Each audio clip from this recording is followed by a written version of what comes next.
जग में सबसे निराला हमारे ललना, जग में सबसे निराला हमारे ललना। श्याम सुंदर सा सुंदर हमारे ललना, श्याम सुंदर सा सुंदर हमारे ललना।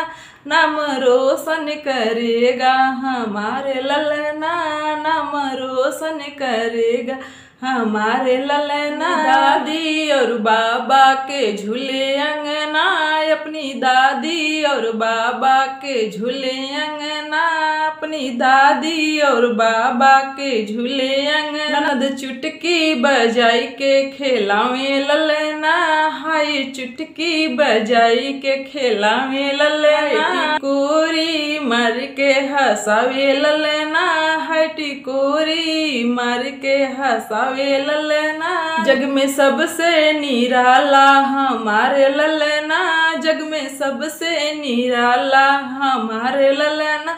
श्याम सुंदर सा सुंदर हमारे ललना, श्याम सुंदर सा सुंदर हमारे ललना। नाम रोशन करेगा हमारे ललना, नाम रोशन करेगा हमारे ललना। मेरे ललना के घूंघर घूंघर बाल हैं, मेरे ललना के तो घूंघर घूंघर बाल हैं। श्याम सुंदर के जैसा सुंदर ललना, श्याम सुंदर सा सुंदर मोर ललना। जग में सबसे निराला हमारे ललना, जग में सबसे निराला हमारे ललना।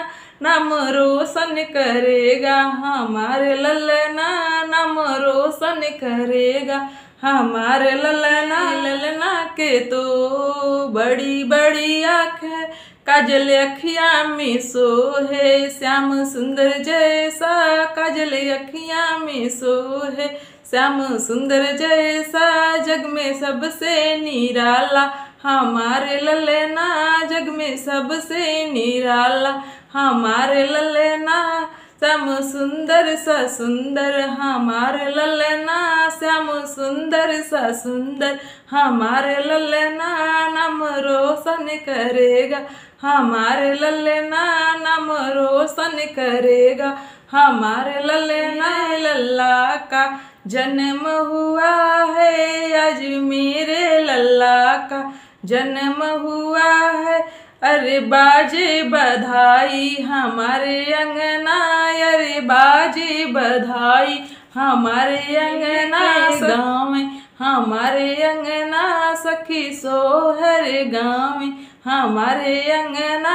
श्याम सुंदर सा सुंदर हमारे ललना, श्याम सुंदर सा सुंदर हमारे ललना। जग में सबसे निराला हमारे ललना, जग में सबसे निराला हमारे ललना। नाम रोशन करेगा हमारे ललना, नाम रोशन करेगा हमारे ललना। नन्ही पौआ से चले अंगना, नन्ही नन्ही पौआ से चले अंगना। ठुमक ठुमक के खेले मोरे अंगना, ठुमक ठुमक के खेले मोरे अंगना।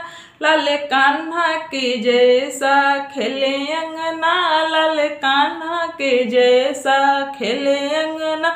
जग में सबसे निराला हमारे ललना, जग में सबसे निराला हमारे ललना। श्याम सुंदर सा सुंदर हमारे ललना, श्याम सुंदर सा सुंदर हमारे ललना। करेगा हमारे ललना, नाम रोशन करेगा हमारे ललना।